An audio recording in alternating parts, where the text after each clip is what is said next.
Video को like करें, हमारे चैनल को सब्सक्राइब करें, पास वाली बेल आइकन को दबा दें ताकि हमारी आने वाली हर न्यू वीडियो की नोटिफिकेशन आपको मिलती रहे। 9वीं मुहर्रम को असर के बाद अमर बिन साद शिमर ये पलीद लोगों ने घोड़े दौड़ाने शुरू किए। मौला हुसैन मैदान करबला में अपने खैमे के दरवाजे पर अपनी तलवार से टेक लगा करके यूं आंखें बंद किए हुए थे। घोड़ों के दौड़ने की आवाज आई। इमाम ने कहा अब्बास आवाज कैसी? अर्ज की मौला वो हमला करना चाहते हैं। इरशाद फरमाया उनसे कह दो लड़ाई लड़नी ही है तो असर का वक्त हो रहा है, शाम का वक्त है। अगर दैलम के दुश्मन भी जहां पर ये लश्कर जा रहा था, अमर बिन साद को पहले दैलम लड़ने के लिए भेजा जा रहा था, लेकिन वहां से उन काफिरों को रोक करके पहले इन बुजुर्गों को इनसे लड़ने के लिए उसको रवाना किया गया कि वो जंग रोक दो, पहले इनसे जंग करो। यानी काफिरों से बढ़कर इनसे दुश्मनी थी, इनसे जंग करो।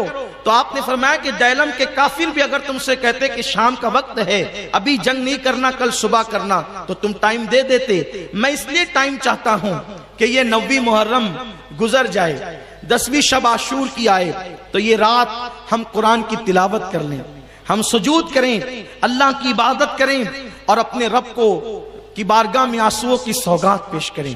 एक रात हमें इबादत के लिए दे दो, फिर सुबह जो होगा अल्लाह मालिक है। मेरे प्यारे आका सल्लल्लाहु अलैहि वसल्लम के दीवानों, मैं इतने हुसैनियों से कहना चाहता हूं जो यहां से लेकर वहां तक बैठे हुए हैं, जिनको बैठने के लिए जगह नहीं वो खड़े हुए हैं, जो लोगों को खड़े रहने की जगह नहीं वो छतों पर हैं। इन सब हुसैनियों से मैं कहना चाहता हूं कि इमाम हुसैन पर जंग मुसल्लत की जा रही है, लेकिन इमाम हुसैन यजीदियों से मोहलत मांगते हैं। हम अभी जंग नहीं करेंगे, आशुरा की रात हमें इबादत के लिए दे दो, हम तिलावत करना चाहते हैं, अल्लाह की इबादत करना चाहते हैं, रब की बारगाह में आंसुओं की सौगात पेश करना चाहते हैं। लेकिन ऐ हुसैनियों, मैं तुमसे पूछना चाहता हूं, ये शबे आशूर तुम कैसे गुजारते हो? गलियों में घूमकर, मस्ती मजाक करके, मेले ठेलों में जाकर जरा सोचो हुसैन के दिल पर क्या गुजरती होगी जब तुम शबे आशूर हूल हपान में, खेल कूद में गुजारते होंगे।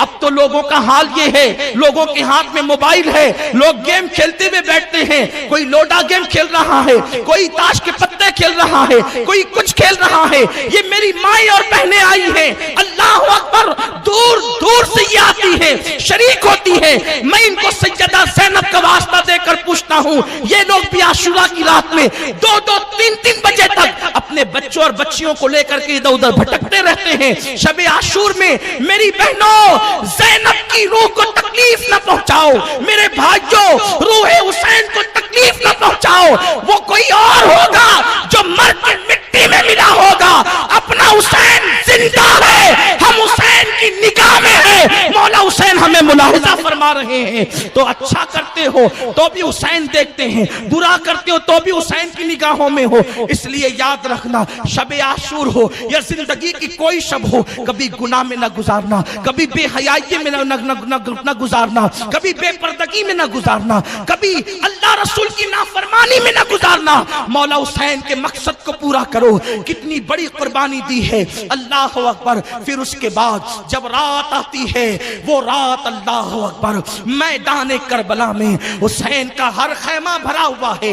हुसैन का ये जुमला याद रखे, हुसैन का हर खैमा भरा हुआ है।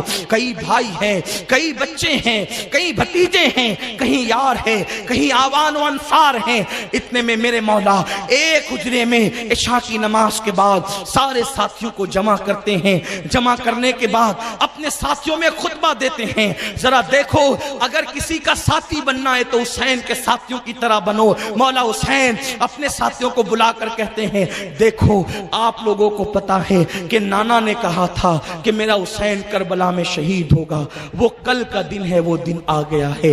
ये मेरे खून के प्यासे हैं, ये मुझे शहीद कर देंगे, उसके बाद ये ठंडे बैठ जाएंगे। इसलिए मैं अपने घर वालों से भी कहता हूं, अपने भाई भतीजों से भी कहता हूं, अपनी बीवियों से भी कहता हूं, अपनी बीवियों से कहता हूं, कोई अली अकबर का हाथ पकड़े, कोई कासिम का हाथ पकड़े, कोई असगर को गोद में ले, मैं चिराग बुझा दूंगा। ये सब निकल करके चले जाएं। साथियों से, आवान और अंसार से कहता हूं, ये सब चले जाएं। वो मेरे खून के प्यासे हैं। दिन तड़कने से पहले, दिन निकलने से पहले तुम लोग दूर चले जाना। ये मुझे पाएंगे, ये शहीद कर देंगे, मेरा मकसद पूरा हो जाएगा, उनका मकसद पूरा हो जाएगा, तुम्हारी जानें बच जाएगी। उस वक्त मौला ने खुतबा दिया और खुतबा देने के बाद चलता हुआ चिराग आपने अपने हाथों से बुझा दिया। चिराग बुझ गया।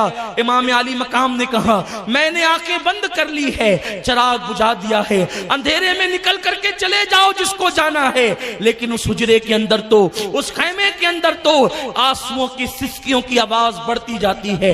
बहुत देर गुजर गई। उसके बाद मेरे इमाम ने चिराग रोशन किया। जब चिराग रोशन हुआ तो देखा कि जितने थे उतने बैठे रहे। उसके बाद हजरते मुस्लिम इब्ने औसजा ने कहा, हुसैन, हमें आपने ये समझा कि हम आपको छोड़कर चले जाएंगे। खुदा की इज्जत की कसम, अगर आपको छोड़कर जाएंगे तो मैदान महशर में शफाअत की भीख किससे मांगेंगे? हजरत अब्बास ने कहा, मौला हुसैन, क्या तुमने हमें वफादार न समझा जो आप जाने की बात करते हैं? आपको छोड़कर जाएंगे, फातिमतुज़ ज़हरा को क्या मुंह दिखाएंगे? क़यामत में फातिमा कहेगी, मेरे लगते जिगर को छोड़कर तुम भाग गए थे, हम क्या मुंह दिखाएंगे? ये नहीं हो सकता हुसैन, हम आपको छोड़कर नहीं जाएंगे, बल्कि खुदा की कसम, हमारे जिस्म में खून का एक कतरा होगा, उस वक्त तक हम आपको मैदान करबला में भी नहीं जाने देंगे। बीबियों ने कहा, हुसैन, हम उजड़ता हुआ सुहाग देखेंगे, हमारे हाथों में हथकड़ियां, आप कहते हैं ना कि आपके बाद हाथों में हथकड़ियां होगी, हम बर्दाश्त करेंगे, इसलिए कि जिसके साथ फूलों की सहज पर जिंदगी गुजारी है, उसकी मोहब्बत में कांटों की राह भी हम चलने का हौसला रखते हैं। मौला हुसैन ने सबको दुआ दी और फरमाया, सब अपने अपने हुजरे में जाओ और इबादत करो, तिलावत करो। आज की रात गोया के 1377 साल पहले मैदान करबला में एक सुनी सुनी सी रात थी। दो लश्कर थे, एक तरफ 72 थे, दूसरी तरफ 22,000, और फुरात के किनारे पर फुरात मौजे मार रहा था। उस वक्त सिर्फ फुरात की शरीर आवाजें थी।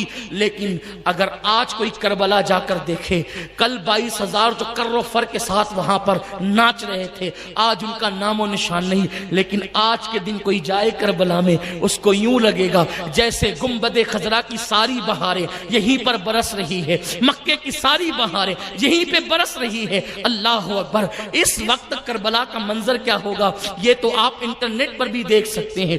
क्या वहां पर अल्लाह अकबर हुसैन के बहुत ज्यादा चाहने वालों की भीड़ होगी, ऐसा जमघटा कि तिल रखने को जगह नहीं। मेरे प्यारे आका अलैहिस्सलातु व तस्लीम के प्यारे दीवानों, लेकिन कहाँ गया वो शामी अल्लाह अकबर हाकिम कहाँ गया जिसे दुनिया यजीद कहती है? न आज उसका नाम, न उसकी औलाद का नाम। गोया के तारीख बता रही है, जो अल्लाह के लिए हक पर अपना सब कुछ लुटा देता है, अगर उसकी जिंदगी में कोई उसकी कदर करे ना करे, लेकिन आने वाला दौर हक को जरूर पहचानता है, हक्कानियत को जरूर पहचानता है।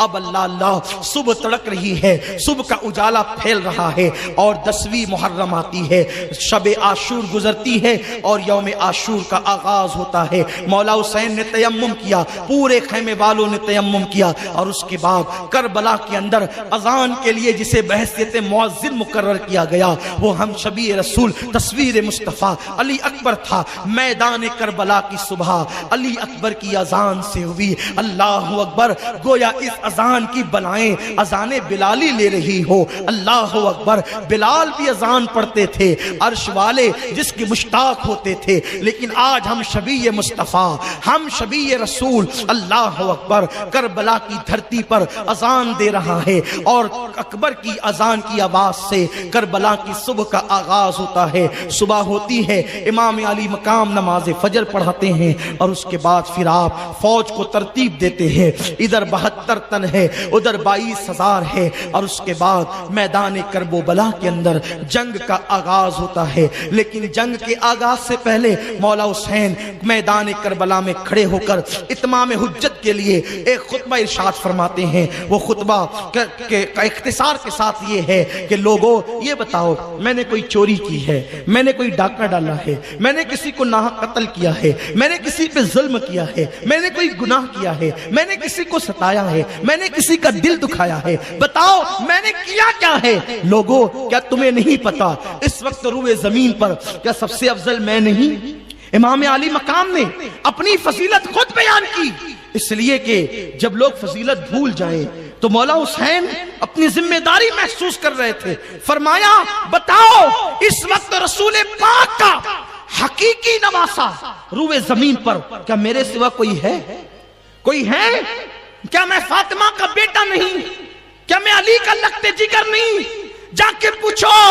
اس وقت جابر ابن عبداللہ موجود ہے, اس وقت اکابرین صحابہ کی اولادیں موجود ہیں جنہوں نے اپنے کانوں سے سنا اور جنہوں نے اپنے باپ داداؤں سے اپنے کانوں سے سنا کہ رسول اللہ نے فرمایا حسین و منی وانا من الحسین, حسین مجھ سے میں حسین سے, میں وہی ہوں جس کو نبی سونگتے تھے, میں وہی ہوں جس کو نبی چومتے تھے, میں وہی ہوں جس کے لیے سجدے طویل کرتے تھے. ایک بدبخت جس کا نام ابن اشعث تھا, ابن اشعث نے کہا حسین تو رسول اللہ کی اولاد نہیں. اس بدبخت دیکھا یہ تانا یزیدیوں کا نیا نہیں ہے, حضور کی اولاد کو کہتا ہے. مولا حسین نے اس کو گھور کے دیکھا اور آسمان کی طرف نظر اٹھائی, اللہ اس کو بتا دے یہ مجھے رسول اللہ کی آل ہونے سے انکار کرتا ہے. اس وقت اس کو بیت الخلا کی حاجت لگی اور وہ گیا, اور جب وہ بیٹھا تو اس کی شرمگاہ پر ایک بچھو نے ڈنک مارا اور اسی بے پردگی کے عالم میں میدان میں تڑپتا رہا. اسی حالت میں وہ موت کے گھاٹ اترا. بتایا اصحاب حسین نے دیکھو, آنکھوں سے دیکھو, حسین کو مجبور نہ سمجھنا. حسین صرف آسمان کی طرف دیکھ لے تو یوں عذاب اترتا ہے, حسین مجبور نہیں ہے. اس کے بعد مولا حسین نے فرمایا کہ لوگوں میرے خون سے اپنے ہاتھوں کو رنگین مت کرو, رسول اللہ نے میری فضیلت بیان کی ہے. تو اس وقت شمر نے کہا حسین تم جو کہہ رہے ہو ہم کو کچھ سمجھ میں نہیں آتا. تو حضرت ظہیر بجلی فرماتے ہیں او بدبخت کتے, اللہ نے تیرے دل پہ مہر لگا دی ہے اس لیے تجھے کچھ سجائی نہیں دیتا. نواسہ رسول کو تو کہتا ہے مجھے کچھ سجائی نہیں دیتا, مجھے کچھ سننے میں نہیں آتا. کسی بدبخت نے کہا حسین یہ تقریر کی جگہ نہیں ہے, یا بیعت کرو یا جنگ کرو. مولا حسین نے پھر واپس اپنے گھوڑے کو ایڑ لگائی اور آپ خیمے میں پہنچے اور پھر جنگ کا آغاز ہوا. سب سے پہلے شہید میدان کربلا کے حضرت عبداللہ ابن عمیر کلبی ہے, یہ گئے اور یہ میدان کربلا میں امام حسین کی طرف سے پہلے شہید ہے. اس کے بعد حضرت حر گئے. یہ حر کون ہے؟ حر آپ جانتے ہیں یہی 1000 کا لشکر لے کر امام حسین کو گرفتار کرنے آئے تھے. لیکن گرفتار کرنے کے لیے جب آئے تو مولا حسین نے ان کو غصے سے کہا تھا کیوں آیا ہے؟ اس نے کہا تھا میں آپ کو گرفتار کرنے آیا ہوں. آپ نے فرمایا تھا تو مجھے گرفتار کرے گا, تیری ماں تجھ پہ روئے. میرے مولا حسین نے کہا تیری ماں, جب غصے میں عرب آتے تھے تو سخت جملہ کسی کو کہتے تھے, یہ کہتے تھے تیری ماں تجھ پہ روئے. تو آپ نے فرمایا تیری ماں تجھ پہ روئے تو لوگوں کے لیے بہت بڑی گالی, گویا کہ لوگ سمجھتے تھے کہ مجھے اتنی بڑی بات کہہ دی میری ماں کا نام لے کر کہ میری ماں مجھ پہ روئے. تو اس نے کہا حسین اگر یہ جملہ عرب کا کوئی بہادر بھی کہتا نا تو میں پلٹ کر کے اس کو یہی کہتا, لیکن آپ کی امی اتنی محترم ہے کہ اس موقع پر میں آپ کی ماں کا نام بھی نہیں لے سکتا. آپ کی ماں بنت رسول ہیں, شہزادی رسول ہے, ملکہ فردوس سے بری ہے, اس لیے میں ان کا نام اس موقع پر نہ لوں گا. تو امام علی مقام نے تو پھر اس کو نظر انداز کیا اور وہ کربلا تک لایا. اللہ کو یہ ادا حر کی اتنی پسند آ گئی کہ جو فاطمہ کے نام کا احترام کرتا ہے وہ یزیدی کے خیمے میں رہے, اللہ کو گوارا نہیں. عین جنگ کے موقع پہ اللہ نے حر کو پلٹنے کی توفیق عطا فرمائی اور حر واپس ادھر آ گئے, یزیدیوں کو چھوڑ کے اس طرف آ گئے, عین جنگ میں ادھر آ گئے اور کہا مولا مجھے معاف کر دو. مولا حسین نے کہا جا معاف کیا, جتنی غلطیاں کی سب معاف کیا. اور یہ بھی فرمایا اس سے پہلے جو تو گناہ کر چکا جا اللہ نے اس کو بھی معاف کر دیا اور میں تجھے جنت کی بشارت دیتا ہوں. اور حر جو ہے لڑنے کے لیے گئے اور خوب قتل کیا لوگوں کو, واپس آئے, کہا مولا آپ راضی ہیں؟ فرمایا کہ میں تجھ سے راضی ہوں اور تو جہنم سے آزاد ہے, حر ہے, تیری ماں نے تیرا نام حر رکھا آزاد, جا تو جہنم سے آزاد ہے. اس کے بعد پھر پلٹ کر کے گئے اور چاروں طرف سے گھیر لیے گئے اور پھر شہید ہو گئے. حضرت قیس شہید ہوئے, مسلم ابن اوسجہ شہید ہوئے, حضرت حارث شہید ہوئے, اس طریقے سے حبیب شہید ہوئے. یہ شہادت کا سلسلہ چلتا رہا جب تک کہ آوان و انصار حسین موجود رہے. کسی بھی خاندان کے فرد کو ان لوگوں نے میدان کربلا میں جانے نہیں دیا. جب سارے غلام شہید ہو گئے تو اب باری ہاشمی نوجوانوں کی آئی. جو امام حسین کے خاندان کے لوگ تھے ان کی تعداد 32 بتائی جاتی ہے, 32, جس میں سے امام حسن کے 4 بیٹے, مولا علی کے دوسری بیوی کے 4 بیٹے, اس طریقے سے حضرت عقیل کے 3 بیٹے, اس طریقے سے حضرت عبداللہ ابن جعفر کے 2 بیٹے, امام حسین کے 2 بیٹے, یہ جو شہید ہوئے ہیں. اس طرح سے تعداد بنتی ہے 32. تو جس وقت میدان کربلا میں غلام شہید ہو گئے تو خاندان کے لوگوں کی باری آئی. سب سے پہلے حضرت مسلم ابن عقیل کے بیٹے گئے, وہ لڑے. حضرت عقیل کے بیٹے گئے, وہ لڑے, وہ شہید ہو گئے. مولا حسین دیکھ رہے ہیں, ایک ایک کا لاشا اٹھاتے لا لا کر کے رکھتے ہیں. اس کے بعد حضرت امام حسن کے 3 بیٹے گئے, وہ لڑے. اس کے بعد مولا علی کے دوسرے 4 بیٹے گئے, وہ لڑے, وہ بھی سب شہید ہو گئے.